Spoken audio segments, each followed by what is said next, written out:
Bagaimana jadinya jika teknologi kita telah seperti anime Psikopas?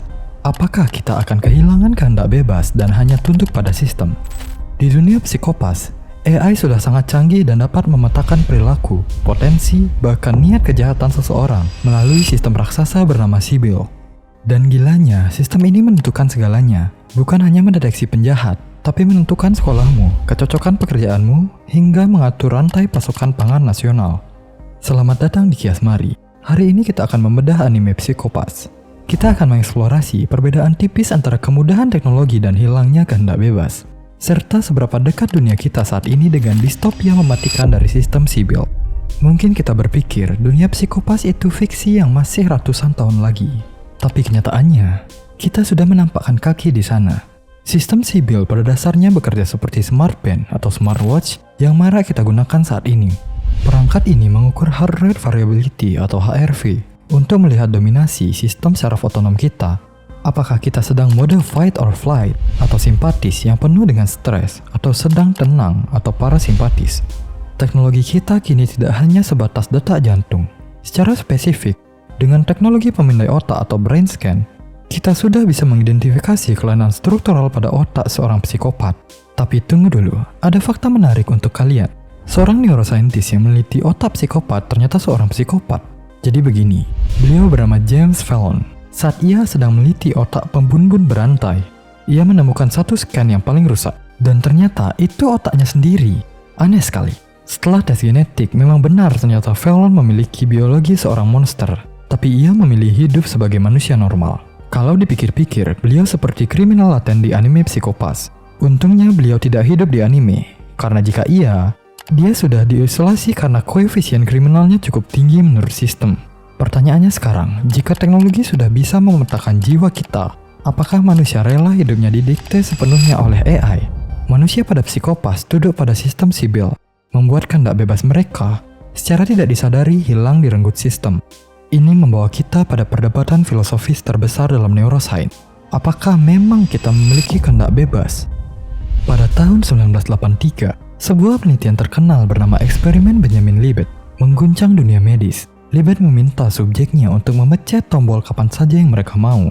Hasilnya mengerikan. Mesin EEG atau elektroencephalogram, atau sederhananya mesin yang mencatat aktivitas otak, menemukan adanya readiness potensial atau aktivitas persiapan otak sekitar 300 hingga 500 milidetik sebelum subjek sadar bahwa mereka ingin memencet tombol. Artinya, otak kita sudah memutuskan untuk bertindak setengah detik sebelum kita berpikir bahwa aku mau memencetnya. Sadar itu cuma ilusi, karena keputusan sudah dibuat oleh mesin biologis di alam bawah sadar kita. Kalau eksperimen Libet ini benar, maka sistem Sibyl itu benar. Sistem itu membenarkan tindakan menghukum potensi biologi seseorang sebelum kesadaran jahat itu benar-benar dieksekusi. Tapi ada disclaimer sedikit. Eksperimen Libet ini melakukan kegiatan yang cukup sederhana, yakni memencet tombol. Bisa saja merupakan kegiatan yang otomatis atau muscle memory sehingga tidak dapat disamakan dengan keputusan kompleks seperti memilih jurusan atau pasangan hidup. Selain itu, Libet juga mengajukan konsep free will, di mana jika kita tidak memiliki kehendak bebas, kita masih memiliki kehendak untuk menolak naluri kita. Tentunya, teknologi secanggih apapun memiliki celah yang fatal. Konflik utama dalam anime ini muncul melalui seseorang psikopat murni yang lolos dari sistem karena emosinya tetap stabil saat menyakiti orang lain. Makishima adalah bukti bahwa teknologi telah gagal menentukan kejahatan yang sesungguhnya. Disinilah letak kekeliruan penggunaan sistem Sibyl. AI seharusnya diposisikan sebagai tools atau rekan kolaborasi yang memiliki banyak keterbatasan, bukan sebagai indikator kebenaran mutlak penentu moralitas manusia. Penelitian Libet tentang kehendak bebas tadi tentunya masih menjadi perdebatan hingga kini. Konsep yang alternatif seperti free will yang telah dijelaskan menjadi argumen yang kerap digunakan. Walaupun otak memberikan impuls otomatis yang jahat, kesadaran manusia punya waktu dalam hitungan milidetik untuk dalam tanda kutip membatalkan tindakan tersebut. Kita mungkin tidak punya free will untuk memulai sebuah impuls, tapi kita punya free will untuk menolaknya. Seperti kasus Dr. James Fallon. Ia secara biologi memiliki kecenderungan sebagai seorang psikopat dan minim empati, tapi pemikirannya membatalkan potensi psikopat itu. Inilah dosa besar Sibyl. Ia menghukum impuls biologi Padahal manusia masih punya kesempatan yang berharga untuk menolak impuls tersebut di detik terakhir. Disclaimer sedikit, pembahasan selanjutnya mengandung spoiler dari anime Psycho-Pass. Memasuki episode-episode akhir, kebenaran tergelapnya terbongkar. Anime ini mempertanyakan siapa yang layak menentukan definisi kejahatan yang sesungguhnya.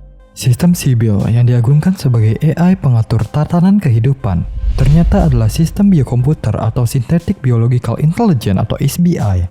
Di dalam anime, sistem SBI secara harfiah menggunakan otak-otak psikopat yang disatukan untuk menjalankan sistem sebagai sebuah superkomputer. Dan tahukah kalian, horor dari fiksi ilmiah ini sedang dikembangkan hari ini. Para ilmuwan di dunia nyata kini telah mengembangkan biokomputer yang menggunakan sel-sel otak manusia asli atau brains organoids sebagai prosesor hidup di dalam sirkuit komputer karena efisiensi energinya jauh melampaui silikon buatan. Melihat fakta ini, kita memang patut untuk merenung. Apakah kehendak bebas kita sudah secara tidak sengaja dipengaruhi oleh sistem? Apakah kita sadar telah menjadi budak dari algoritma di media sosial? Karena di dunia kita sekarang, sistem sibil memang belum ada, tapi algoritma media sosial yang memanipulasi kita agar adiktif dan terus menggunakan sosial media itu sudah ada. Kehendak bebas mungkin akan selalu menjadi tanda tanya besar. Konflik di anime pun sesungguhnya berkutat pada penghancuran sistem yang menghilangkan kehendak bebas warganya. Sesungguhnya bukan Makishima melawan Biro Departemen Investigasi Kriminal, tapi kehendak bebas versus sistem sibil. Anime ini memang banyak dilema filosofis, moral, psikologi, dan sosial. Namun, jika memang kita tidak memiliki kehendak bebas secara mutlak, menurut saya, kita tidak perlu khawatir ataupun panik. Kita masih bisa menjalani hidup ini seperti menonton sebuah film. Walau kita tidak mengendalikan seluruh naskah filmnya, kita masih punya kendali penuh untuk merasakan keindahannya dan menentukan bagaimana emosi kita meresponnya. Saya Ki Asmari, tetaplah berlogika di balik fiksi. Sampai jumpa di analisis berikutnya.